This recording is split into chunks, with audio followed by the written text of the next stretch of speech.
नमस्कार, मैं हूं सुरेश चौहान के और आप देख रहे हैं आपका पसंदीदा कार्यक्रम बिंदास बोल। बिंदास बोल में हम आज फिर एक ऐसा विषय लेकर आए हैं जिस पर आप कुछ बोलना चाहेंगे। आज हम आपको सवाल पूछ रहे हैं, क्या शहीदों के प्रति समाज की संवेदनाएं कम हुई है?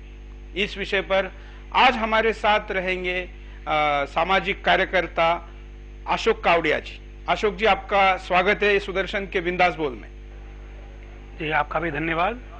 और इस विषय पर आज जो हम पोल करेंगे, जो हमारा आज का सवाल है, इस सवाल को हमको देने के लिए हमारे साथ एंकर है, उनके पास चलते हैं प्रियंका के पास। प्रियंका हमारे साथ रहेंगी। प्रियंका, आप शुरू करें क्या एसएमएस को?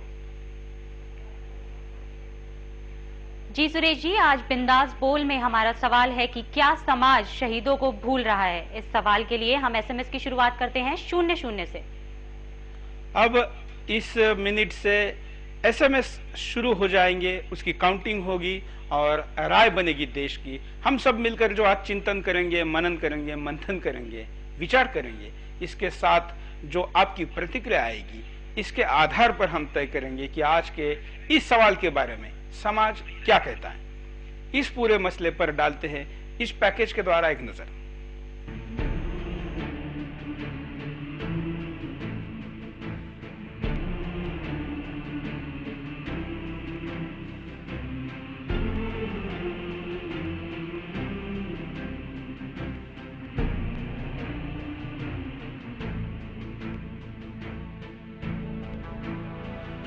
ना जाने भारतीय समाज के संवेदनशील मन को क्या हो गया है। जिस देश में बरसों बरस तक मुगल, यवन, ब्रिटिश, पुर्तगाली आदि आक्रमणकारियों ने राज किया, लेकिन हर एक आक्रमणी पर हमने विजय पा ही ली। ये केवल भारत के इतिहास में ही देखने को ही मिलता है। देखा जाए तो दुनिया के कई देश आक्रमणकारियों के शासन से मुक्ति नहीं पा पाए और अपना इतिहास ही नहीं, भूगोल भी नहीं बचा पाए। विश्व विख्यात कई संस्कृतियां खत्म कर दी गई, कई जगह पर मजबूरन भुला दी गई, तो कहीं शरणागत मानसिकता के समाज ने अपने आप को ही आक्रमणकारियों को देवदूत मानकर समर्पण कर दिया। लेकिन 1200 साल गुलामी से मुक्त कईयों की मुक्ति का मार्गदर्शक बने, कईयों को प्रेरणा देने में भी कामयाब हुए। ये सब इसलिए संभव होकर पाए क्योंकि भारतीय समाज में त्याग और बलिदान की भावना थी। शक्तिशाली, अत्याचारी, क्रूर और आक्रमणकारी भी हमारी इस बलिदान की भावना को नहीं दबा पाए, बल्कि जब जब इसे दबाने का प्रयास किया गया, ये भावना और गहरी, मजबूत और पवित्र होकर ज्यादा मजबूती से सशक्त हुई।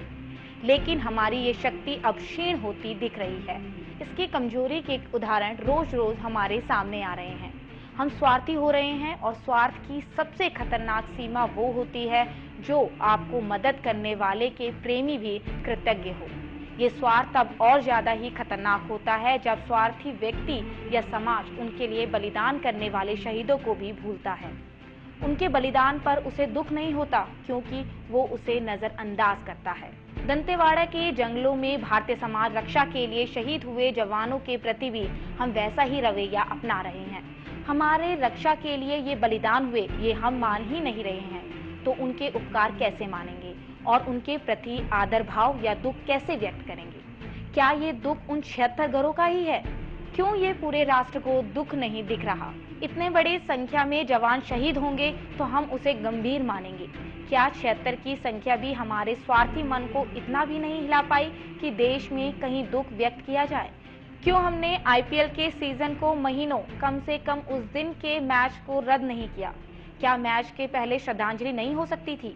उस दिन के पेज 3 शराब पार्टी और फटके नहीं रोके जा सकते थे?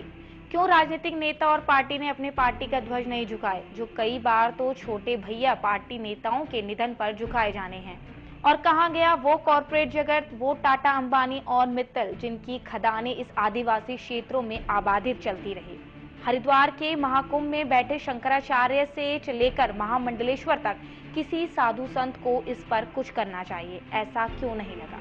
और छोटी छोटी घटनाओं को संवेदनशील बनाकर पेश करने वाले मीडिया को शहीदों के बलिदान की घटना क्यों असंवेदनशील लगी? हमारे सारे समाज के रोजाना के सारे व्यवहार वैसे ही वैसे चले जैसे कुछ हुआ ही नहीं हो। जरा याद करो कुर्बानी गाना सुनते ही आंखों को नम करने वाले ये समाज का मन इतना सूख गया है।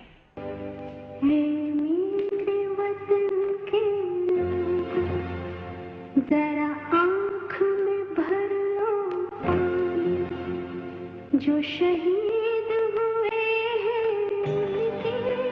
जरा याद करो। क्या हो गया है समाज के मन को? आज हम बिंदास बोल में हमें अपने खिलाफ बोलना है।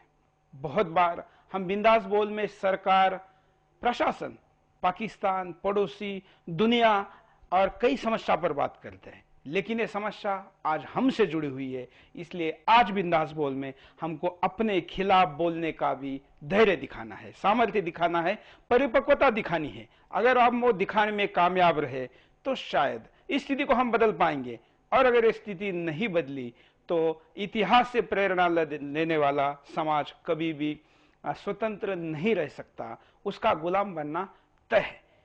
इतने 77 लोगों के बलिदान के बावजूद देश में कोई प्रतिक्रिया नहीं हुई, नित्य के व्यवहार में कोई बदलाव नहीं आया। आपने देखा पैकेज में कि आईपीएल की जो मैचेस चल रही है, वैसे तो ऐसी पूरी सीरीज को रोका जा सकता था, एक मैच को भी नहीं रोका गया। कम से कम अर्धनग्न वहां पर जो बार बालाए जैसी चेयर्स गर्ल डांस कर रही है, उनको तो रोका जा सकता था। उस दिन के फटाके फोड़े नहीं रोके जा सकते थे, उस दिन की शराब की पार्टी रोकी जा सकती थी। कुछ नहीं हुआ, कुछ भी नहीं होगा तो समाज मन पर इसका परिणाम कैसे होगा? आज हमारे साथ सामाजिक कार्यकर्ता अशोक जी कावड़िया जी भी जुड़े हुए हैं, और 20 मिनट से आपके फोन भी हम इस कार्यक्रम में लेंगे। शुरू में चलते हैं अशोक जी के पास। अशोक जी, क्या कहेंगे इस विषय पर? शुरू में आप। मेरा ऐसा मानना है कि समाज भूल नहीं रहा है। समाज यदि भूलता तो आप ये कार्यक्रम नहीं करते। आपको बधाई इस कार्यक्रम के लिए। समाज को भुलाया जा रहा है कि वो शहीदों की बात ना करे, वह सिर्फ डेवलपमेंट की बात करे, प्रगति की बात करे। कोई हमको अपना स्वाभिमान को दबाया जा रहा है, हमको स्वाभिमानी राष्ट्र के नाते से खड़ा नहीं किया जा रहा है। हमको बड़ी चौड़ी सड़कें, बड़ी बड़ी बिल्डिंगें, इसका एक सपना दिखाया जा रहा है, जबकि राष्ट्र बलिदान से बनता है, स्वाभिमान से बनता है। इसीलिए पहले हमारे साहित्य में ऐसे ऐसी शहीदों की चिताओं पर लगेंगे हर बरस मेले, इस प्रकार के काव्य रचे जाते थे, किंतु आज उस प्रकार का कोई प्रयत्न नहीं किया जाता है। समाज को इस प्रकार शिक्षित नहीं किया जाता है। हमें राजनीतिक दलों द्वारा, शासन के द्वारा इन चीजों को भुलाया जा रहा है कि हम अपने आत्म स्वाभिमान को भूले रहें, और यह एक षड्यंत्र के द्वारा किया जा रहा है। इसके पीछे अंग्रेजों की एक सोची समझी साजिश थी कि भारत भारत न रहे, इसलिए भारत को प्रयत्न पूर्वक इंडिया में कन्वर्ट किया गया। इसलिए आज भारत में दो भारत हैं। एक इंडिया है जो पश्चिम की दृष्टि से सोचता है, एक भारत है जो ग्रामीण भारत है, जो इस देश की परंपरा और संस्कृति से जुड़ा हुआ है, जो स्वाभिमान को और इन चीजों को, राष्ट्रीयता को, राष्ट्रभक्ति को वो महत्व देता है।